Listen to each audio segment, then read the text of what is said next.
नमस्कार मित्रों, लखनऊ दंत मंच पर आपका बहुत स्वागत है।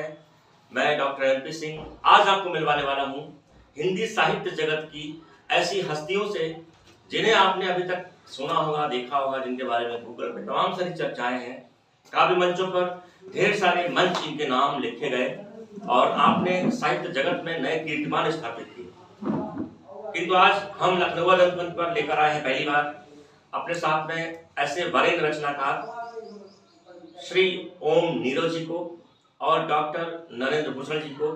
जानेंगे उनसे क्या हालचाल है हिंदी मंचों का, हिंदी कविताओं की क्या दशा और दिशा है, कैसी होनी चाहिए, काव्य मंचों पर क्या कुछ चल रहा है और हिंदी साहित्य विशेष रूप से पोइट्री, हिंदी कविताओं की बात करेंगे और अगर समय मिला तो आपको कुछ कविताएं भी सुनाएंगे ओम नीरज जी से और अग्रज डॉक्टर नरेंद्र भूषण जी से अपने लखनऊ दंत मंच पर।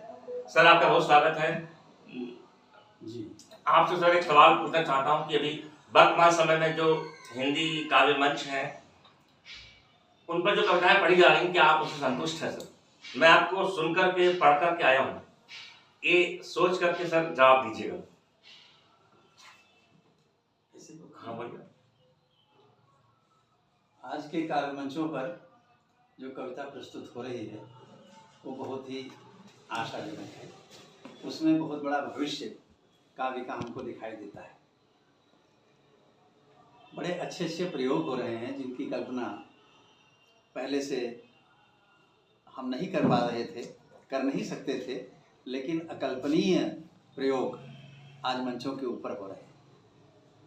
इसलिए उनको नकारात्मक दृष्टि से एकदम देख लेना ठीक नहीं है। बहुत अच्छे अच्छे प्रयोग हो रहे हैं। इसके साथ साथ मंच को पाने के लिए, मंच पर अपना स्थान बनाने के लिए कुछ इसके साथ साथ ऐसे भी प्रयोग हो रहे हैं जिनकी वजह से साहित्य को क्षति पहुंचे और हमें उन प्रयोगों से बचने का प्रयास करना चाहिए जिनसे साहित्य को क्षति पहुंचती है। पब्लिक को रिझाने के लिए, धन कमाने के लिए, अपना नाम ऊंचा करने के लिए अगर हम कविता के स्थान पर मंचीय कलाकारी, नाटक, प्रहसन इत्यादि प्रस्तुत करने लग जाएं तो साहित्य कहीं पीछे रह जाता है। इसलिए वो एक ऐसा पक्ष है जिसके प्रति युग को सावधान होना चाहिए और विशेष रूप से मंच के संयोजकों को, साहित्य के मनीषियों को सावधान रहना चाहिए। मैं ये नहीं मानता कि मंच पर जो सफल कवि हैं वे सभी अपनी कलाकारी की वजह से ही सफल हैं। बहुत से श्रेष्ठ कवि ऐसे हैं जिनके अंदर मंचीय कौशल भी है और कविता भी है। जिन कवियों में मंचीय कौशल नहीं है उनको कौशल भी सीखना चाहिए ताकि लोग उनको अच्छी तरीके से ग्रहण करें, और जिनके अंदर खाली कौशल है, कविता नहीं है, उनको कविता भी सीखनी चाहिए ताकि वो केवल कौशल ही नहीं दिखाएं। बहुत तार्किक और अच्छा उत्तर दिया सर आपने। कहते हैं कि मुगल काल से लेकर अभी तक अगर बात दिल्ली की करें और पश्चिम की करें, अभी हम बैठे हैं लखनऊ में। लखनऊ जो कि अवध की धरती पर है, जहाँ से महाकवि गोस्वामी तुलसीदास जी हुए हैं। कहते हैं कि मुगल काल से अभी तक एक कला, संस्कृति, साहित्य, इन सब की एक प्रतिस्पर्धा रही है पश्चिम और पूरब की, विशेष तौर पर दिल्ली और लखनऊ की।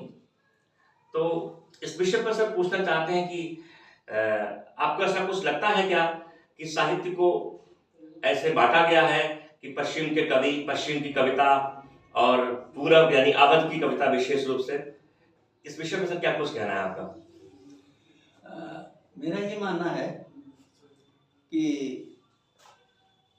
प्रतिस्पर्धा एक बहुत ही अच्छा सकारात्मक कारण है प्रगति का। हम चाहे पूर्व के लोग पश्चिम से प्रतिस्पर्धा करें या पश्चिम के लोग पूर्व से प्रतिस्पर्धा करें, दिल्ली लखनऊ से प्रतिस्पर्धा करे या लखनऊ दिल्ली से प्रतिस्पर्धा करे, अगर वो स्वस्थ प्रतिस्पर्धा है तो निश्चित रूप से साहित्य का, कला का, संस्कृत का या और जो भी आयाम हमारी दृष्टि में है, सब में बहुत अच्छा उनका विकास होगा, ये मेरा विश्वास है। जहाँ तक बात पश्चिम और पूर्व की है, तो पूर्व के आगे पश्चिम तो कहीं टिकता ही नहीं है। वह केवल जो पश्चिमी संस्कृति से प्रभावित लोग या अपने को उस ढांचे में ढाल चुके लोग हैं, वो उस दृष्टि से देख करके कभी कभी अपने को कुछ बड़ा सिद्ध करने के लिए पूर्व की आलोचना करने लग जाते हैं। किंतु जो उनका हृदय भीतर से ये फिर भी स्वीकार करता है कि पूर्व के आगे पश्चिम कहीं नहीं टिकता, लेकिन इसका मतलब ये नहीं है कि पश्चिम को नकार दिया जाए। पश्चिम में भी बहुत सार्थक कार्य हुए हैं, बहुत बड़ा सृजन हुआ है, बहुत बड़ा चिंतन हुआ है। ये अलग बात है कि जो वहाँ चिंतन आज हो रहा है वो हमारे यहाँ पूर्व में बहुत पहले ही हो चुका है। बहुत ही आशान्वित उत्तर दिया डॉक्टर ओम नीरव साहब ने। कहते हैं कि 20वीं सदी के बहुत बड़े कवि हुए हैं इंग्लैंड में। हालांकि मैं पश्चिम दिल्ली की बात कर रहा था, लेकिन यहाँ पर उदाहरण देना चाहूँगा टी.एस. एलियट की अगर बात करूँ तो जब इंग्लैंड में और पूरे यूरोप में पूरा कैपिटलिज्म पूंजीवाद हावी था और मनुष्य जो है नास्तिक हो रहा था, तो टी.एस. एलियट ने भी अपने सभी समस्याओं का एक समाधान तलाशने के लिए पूरब की ओर देखा और हमारे बृहदारण्यकोपनिषद को उठाया और वहाँ से दत्ता, दम्यता और दयाधाम जैसी चीज़ों को आत्मसात भी किया। सर, आखिरी सवाल आपसे और करना चाहूँगा कि जो हिंदी काव्य मंच है अपने आप में बहुत स्वस्थ और प्रभावी होते हैं और उनसे बहुत कुछ सीखने को मिलता है, किंतु मैंने वो दौर भी देखा है जहाँ पर कौमी एकता, गंगा जमुनी तहजीब के नाम पर अक्सर अंतर्राष्ट्रीय या राष्ट्रीय स्तर के मुशायरे और कवि सम्मेलन एक साथ होते हैं। उर्दू हालांकि भारत की जुबान है, लेकिन उसके बावजूद मैंने देखा है सर कि उन उर्दू मुशायरों के मंचों पर कवियों का, कवि मनीषियों का जो हाल होता था या होता है, उसके बारे में क्या कुछ कहना सर आपका? क्योंकि अक्सर वो हमेशा लास्ट में पढ़वाए जाते हैं जब भोर हो चुकी होती है, श्रोता के नाम पर 4-6 लोग बसते हैं। क्या कुछ कहना सर आपका? बहुत ही टेढ़ा प्रश्न है जिसका उत्तर देने में थोड़ी सी जुबान लड़खड़ाती है, क्योंकि कड़वे सच को बोलना बहुत कठिन होता है और कड़वे सच को ऐसे भी बोला जाए कि सुनने वाले को कष्ट ना हो, मीठा लगे, ये और भी बड़ा कठिन कार्य है। इस प्रश्न के माध्यम से बहुत अच्छे लखनऊ दंत फंद चैनल के निर्देशक आदरणीय डॉक्टर MP सिंह जी ने मुझे उस कटघरे में खड़ा कर दिया है जहाँ पर मैं अपने को एक चिंताजनक स्थिति में अनुभव करता हूँ। नहीं सर, ऐसा कदापि नहीं है, लेकिन हम कहते हैं ना कि गंगा जमुनी तहजीब, भाईचारा, तो भाईचारा में भाई तो वो है जो इन शब्दों को, जो टर्म को बनाए हैं, लेकिन चारा क्या हम होते हैं उसके लिए? आप तो शब्दों के जादूगर हैं। भाईचारा का बहुत अच्छा विश्लेषण कर दिया आपने। तो भाईचारा में मैं तो समझता हूँ चारा कोई न बने, चारा सामान्य जो पारंपरिक अर्थ में है उसी अर्थ में ग्रहण हो, जिसमें भाईचारा का अर्थ है भ्रातृत्व की भावना। चारा न हम बने न वो बने। और आपके इस प्रश्न के माध्यम से सीधा सीधा उद्देश्य है कि उर्दू कविता और उसके पोषक एक ओर, हिंदी कविता और उसके पोषक दूसरी ओर। अगर बृहद स्तर पर देखा जाए तो जितने भी बड़े विचारक हुए हैं, बड़े कवि और शायर हुए हैं, उनके अंदर सदैव एक दूसरे को प्रोत्साहन देने की प्रवृत्ति रही है, एक दूसरे को बढ़ाने की प्रवृत्ति रही है और इसके साथ साथ एक दूसरे से अच्छी बातों को ग्रहण करने की भावना रही है। जब किसी कवि ने कोई बहुत अच्छी बात की तो शायर ने उसको यूं ग्रहण किया कि क्यों न हम इसको अपने काव्य में उतार के देखें। और इसी का नतीजा है कि आज आपके सामने रसखान की कविताएं हैं। कृष्ण की अनन्य भक्ति जो रसखान के उसमें दिखाई पड़ती है वो ढूंढे नहीं मिलेगी। मैं ये नहीं कहूँगा किसी में नहीं है, लेकिन दुर्लभ है। रहीम, जो अब्दुल रहीम खान खाना, उनकी उर्दू संस्कृति, उर्दू पृष्ठभूमि रही, लेकिन उन्होंने कितने खुले हृदय से हिंदी संस्कृत का स्वागत किया, उसमें अपनी रचनाएं की। मलिक मोहम्मद जायसी, अनेक नाम हैं। लेकिन मैं फिर वहीं वापस आऊँगा जहाँ भी ये हमारी चर्चा चल रही थी कि ये मंचीय प्रतिस्पर्धा जहाँ से प्रारंभ हुई, वहाँ से दोनों में जरूर भेद पैदा हो। और ये एक कड़वा सच है कि कभी कभी ये देखा जाता है कि जब मुशायरे और कवि सम्मेलन के संयुक्त आयोजन में, गंगा जमुनी का अर्थ तो खैर मैं इस मामले में बड़ा अल्पज्ञ हूँ, अभी तक नहीं समझ पाया हूँ, क्योंकि गंगा जमुनी कोई अलग अलग चीज़ें नहीं, जो गंगा है वही जमुना है, जो गंगा की संस्कृति है वही जमुना की संस्कृति है, तो विरोधाभास तो था नहीं, तो उसको एक में मिला करके क्या व्यक्त करना चाहा गया है ये तो हमारी समझ में आती है। लेकिन उसके पीछे भाव यही है कि दो संस्कृतियों को मिला करके एक करना। तो जहाँ हम पहले से ही ये भाव लेके चलते हैं कि संस्कृतियाँ दो हैं, उनको मिला के एक करना है, तो वहाँ हमारे आदरणीय डॉक्टर MP सिंह जी का द्वंद्व पहले ही आ जाता है, जिसको शुद्ध रूप में कहें द्वंद्व। तो द्वंद्व से जो चीज़ प्रारंभ होगी वो बहुत अच्छी सुखद परिणति में पहुंच जाए, ये प्रभु की ही कृपा होगी, मनुष्य के बस का तो नहीं है। और वही हमें कभी कभी मंचों पे दिखाई देता है। एक दो बातें करना चाहूँगा। जहाँ हिंदी उर्दू की बात आती है तो उर्दू हमसे अपेक्षा करती है कि हम उसके उच्चारण को हिंदी में व्यक्त करें। जमीन को जा के नीचे बिंदी लगा के लिखें,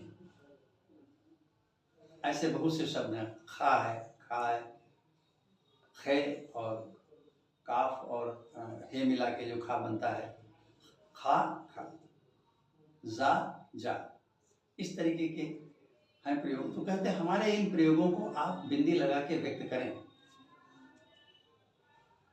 अगर उर्दू के शब्दों का प्रयोग करना है। मैं उनसे एक बार ये पूछना चाहता हूँ कि हमारे हिंदी में ऋ है, जिससे कई शब्द बनते हैं, ऋतु बनता है, ऋषि बनता है, इसको व्यक्त करने के लिए आपने आज तक क्या प्रयास किया है? हमने तो बिंदी लगा दी अक्षर के नीचे कि जीम और जाल जाल वगैरह का अंतर हम बिंदी लगा के स्पष्ट कर देते हैं, लेकिन आपने हमारे ऋ का अंतर स्पष्ट करने के लिए क्या किया? रा और आप ब्राह्मण को विरामन क्यों कहते हैं? ऋत को ऋत क्यों कहते हैं? इसके लिए क्या आपको नहीं सोचना चाहिए? ये मेरा आग्रह है, निवेदन है कि जो हमारे ऊपर बिंदी के आग्रह को थोपना चाहते हैं वो एक बार ऋ के निवेदन को भी स्वीकार करें। ये मात्र संकेत है। और जहाँ पर ऐसा होता है कि कवियों को पहले पढ़ा दो या शायरों को पहले पढ़ा दो, तो जहाँ देखा कि अच्छी भीड़ जमी है, मुशायरा या कवि सम्मेलन का मंच ऊंचाई पे है, वहाँ शायरों को प्रस्तुत कर दिया। जहाँ देखा मंच उखड़ रहा है वहाँ कवि को बुला लिया, या प्रस्तावना में शायर को बढ़ा चढ़ा के प्रस्तुत किया, कवि को कुछ हल्के फुल्के ढंग से प्रस्तुत कर दिया। अथवा शायर पढ़ रहा है तो दिल खोल करके दाद दी, दाद से ही पूरा पंडाल हिला दिया। कवि पढ़ने आया तो मुँह के ओठ और अधर एक में जोड़ के हम बैठ गए, बीच में हिले भी नहीं, हमारे हाथ भी नहीं हिले। ऐसा अगर कहीं होता है, मैं ये नहीं कह रहा हूँ ऐसा होता है, अगर कहीं ऐसा होता है तो वास्तव में वो चिंताजनक है।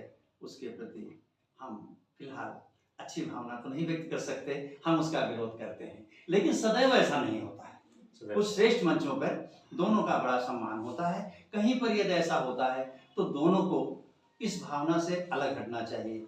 जहाँ पर कवि शायर इकट्ठा हो वहाँ कवि का भी सम्मान होना चाहिए, शायर का भी होना चाहिए, दोनों में यही मेरा आग्रह है। और इस द्वंद्व को समाप्त करने में अंतिम बात मैं ये कहना चाहूँगा कि आदरणीय डॉक्टर MP सिंह जी के द्वारा संचालित यह चैनल लखनऊआ द्वंद्व फंद, अर्थ है लखनऊ के द्वंद्व का बंधन, इस बंधन से मुक्ति दिला करके वो द्वैत से अद्वैत की ओर हमारे समाज को अवश्य ले जाएंगे, ये मेरी शुभकामना है।